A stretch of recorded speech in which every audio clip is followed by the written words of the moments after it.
Welcome to Crafty Sourcer. If you're looking for a raw, unfiltered podcast on all things sourcing in APAC, you've come to the right place.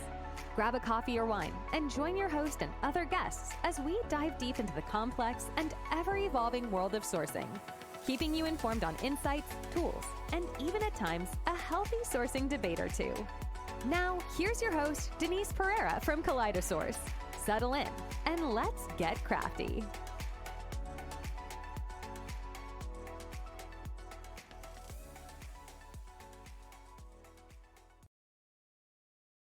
Hi, everyone, and welcome to episode 31 of Crafty Saucer. Thank you so much for tuning in. I'm Steve Prince, and I'm guest hosting for Denise while she's enjoying a break. I'm so glad you're joining us, and let's get crafty. So, this week's session will be a little bit different. Denise and I have had a chat, and we realized oftentimes when we talk to our peers, we talk with people who are already in the job, who have maybe done it for a couple of years. One thing we felt is maybe we explore, what if you had to set up a sourcing function day one? And the situation is you've applied for a job, you've got the job, and they've said, hey, can you set up a sourcing function? And knowing that I've set a few up in my time, Denise tapped me on the shoulder and said, Steve, can maybe you walk us through your process? So I just wanted to spend a couple of minutes here now and just really run through, for new people perhaps, maybe joining the sourcing leadership area, kind of what to expect from day one, maybe what to think about. And by all means, one thing I love about sourcing is that it's a very broad church. This is not supposed to be, this is the exact way to do it. This is supposed to be a discussion about it. This has been my experience. So by all means, if you have different experiences, if you think maybe, Steve, you've missed something, please reach out to Denise or I, and we would love to have that conversation. But I just wanted to run you through right now some of the top things that I would think of if I'm thinking, hey, we need to set up a sourcing function. So first point, I would really try and understand the world that I'm in. And by that, what I mean is, broadly speaking, we find a lot of the time that we're used to that mentality of just copy and paste sourcing of, if I was a sourcer at company X, I know exactly what it's like to walk in and start a sourcing function at company Y.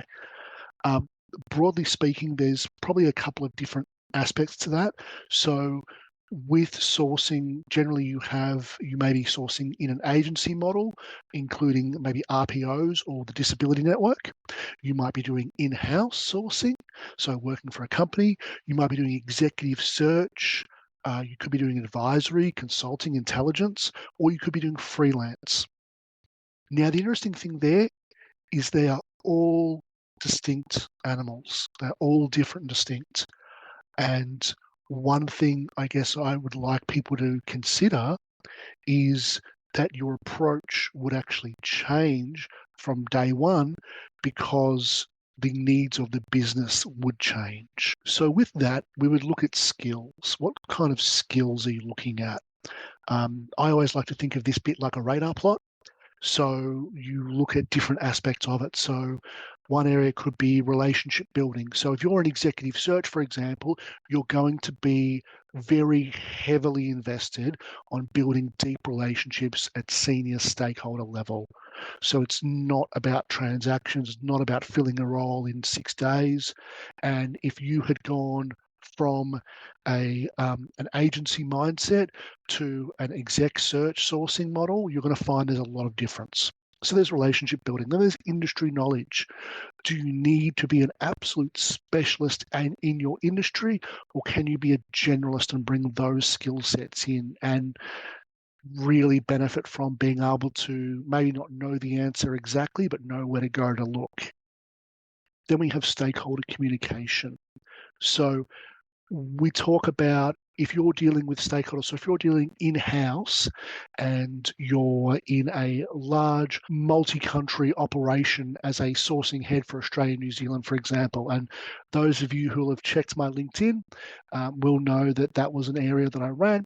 That will be very different to a smaller in-house function, or it would be much different to an intelligence or an advisory capacity, because you're looking at different things and you're dealing with different levels of stakeholders and more stakeholders as well. So they're kind of more interested parties. Then we have change capacity. So is it a completely new function in a team? How big is the business that you're coming into from day one? So a sourcing manager, a sourcing lead, what are you looking at of going, okay, I need to build this function? Or is it more a case of, okay, I need to work within their established rule sets, or they don't know what they need, they just know that they want sourcing? That often does happen. Sometimes you will get recruiting companies, for example, as they get bigger, they will want to build in a sourcing functionality, and they might not have had that before, but they've worked with sources. So if you're coming in as lead, how do you want to really establish those boundaries and work together? Because it's never about being antagonistic. It's never an us versus them. It's always how do we work together. So then there's change capacity. How willing are they to flex? How comfortable are they with change? With that as well comes sourcing advocacy. Your personal ability and capability to advocate for sourcing because it's a new function. A lot of the times the business will come in and say, this is what we expect. Great, no worries, that's fantastic. But also as a lead for yourself, what are you looking to do to really grow that relationship? And then lastly, you'll notice a difference in responsiveness. How soon do stakeholders need information? For example, if you're working on a competitive intelligence document, maybe they've given you 3 weeks or 2 weeks. If you're working on a search for data architects, maybe you have a day. So how responsive are people, and how responsive do they need the sourcing function to be? And also, what type of information do they need as well? So in the skill set we look at relationship building, industry knowledge, stakeholder communication, change capacity, sourcing advocacy, and responsiveness. Then we look at what outcomes do leaders expect? What's their understanding of sourcing capability and flexibility? We all go through the interview process. Yes, great, I understand sourcing, handshakes, offer letter, fantastic. When the rubber meets the road, what do they expect? Sourcing, because sourcing has moved on from a lot of people maybe have come up in the time when it was a case of, especially in Australia and New Zealand, sources were very much seen as the junior partners to recruiters. It was very much seen as, okay, you start as a sourcer, and if you do well, you become a recruiter. And those of you who've listened for a while will know the landscape has very much changed since then. So we don't really think of it anymore as high transaction, as the sourcing is the way to start. Sourcing in itself has built a career out of being a sourcer. So really want to check day one, day two, what's their understanding of sourcing capability? So do they know that sources can quite often, or sources really should be, contributing to things like DE&I practices, graduate programs? It's sourcing can link and flex with different departments and divisions, absolutely, because it's really about how do we build a message that brings passive candidates in. So we have understanding sourcing capability and flexibility. Then we have KPIs, metrics. Sourcing metrics tend to be historically a little bit underapplied. Oftentimes, a classic metric is very much driven around how many phone calls did you make, how many LinkedIn messages have you sent, or emails, or what have you. That doesn't really jibe well with sourcing because of the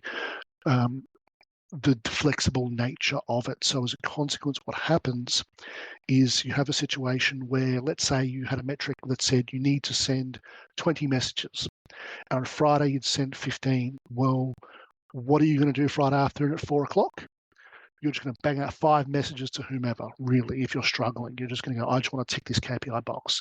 So as a leader, when you're talking about KPIs, you really want to talk about moving the conversation further down of, okay, how many people that are getting sourced, what does success look like for people coming in sourced to going to interviews, to going to second rounds, to going to finals, and so on. Then we have timeframes. So do your leaders expect people to be able to turn around in a day and give you 40 qualified perfect people? What are their timeframes? What are their expectations, and how do you work with them? And then you have, conventional with that, you have check-in schedules. So what works best for them? Do they need one-to-ones every week? Do they need kind of project-based? So example, check-ins will look different at an in-house on a project basis versus an agency, because you might be doing check-ins 3 times a day if you have a quick brief on an agency that needs candidates. Whereas an in-house role, if you're looking at a role that maybe the process takes a month, then you've got defined check-in points. And then the final consideration really we look at is, what does the environment look like? So do they have established interview templates, bearing in mind the experience for a candidate, for a passive candidate coming in through the system, is much different to an experience to an active candidate. These aren't people who are responding to an ad. These are people who we're bringing into the process. So can they tweak it? Can they do they understand the difference when interviewing, and the types of information that you also need to share? Because one of the things we remember is that with passive candidates, we're actually more likely need to share more information at the start, because it really builds a trust. It builds a level of mutual investment, because we're not looking to just simply go, yep, what's your name, your title, your REM, thanks very much, move them forward. We really want to build that relationship. So with their interview templates, do they have something set up that allows for that flexibility? Then in terms of, if you're in a large in-house role, what do your peers expect? If you have multiple heads of recruiting coming to talk to you, you'll find out very quickly that they will have different experiences with sourcing. They'll have different expectations of sourcing. Some will be from the mindset of, I should be able to just give you a brief and then you come back to me with 10 people. Some of them will want to know, I want to know every step you do in this process every time. And that's how do we work around it. So then we have leadership's vision for your function as well. So then we have, in terms of the leaders, what are they looking for out of the function? So executive search leadership is most likely looking for something like, I want really good intelligence that I can give to our clients to really build that trusted advisor state. So I really want to understand what is the level of your communication skills, so that you can communicate at a high level. Whereas an in-house role might be, we just want to be able to place X number of candidates, and so on. Process modification. And again, this comes back to the fact that active candidates and passive candidates do come through the system a little bit differently. So there will be an element of, that's great that you've done recruiting this way, but here's how we can adapt it to really able to showcase the passive candidate experience and really smooth things for them. And then finally, we want to consider in the environment section, how does sourcing embed across the business? Now, that doesn't matter if you have 3 stakeholders or if you have 20 or 100. It's, how do we actually take this offering out and really start to showcase and move the conversation away from, this is the magic that happens that nobody sees, to, here's our sourcing lead and this is what they do and this is what their team does, to really help drive the conversation. But look, I just want to leave it there. This wasn't supposed to be a 20-minute conversation. This was just meant to be kind of an overall, if it's your first day setting up a sourcing function, this is what we really look to, is understand your world, consider the skills, what outcomes the leaders expect, and then what's the environment like. And then I guess the fifth one, the bonus one, would probably be, what do you want to bring to it? Understanding points 1 to 4, how can you shine? Because it's also about taking advocacy for yourself and the sourcing function as a whole. But look, I'm sure we're going to have a great time exploring the world of sourcing more, while Denise enjoys a very well-earned break. Thank you so much for joining me. I look forward to many more conversations, and stay crafty. Thanks for tuning in to this week's episode, and we'll be back next week with another exciting episode. If you found this valuable, don't forget to subscribe and leave us a review. That helps others find the show, and we greatly appreciate it. Once again, happy sourcing and stay crafty. Until next time.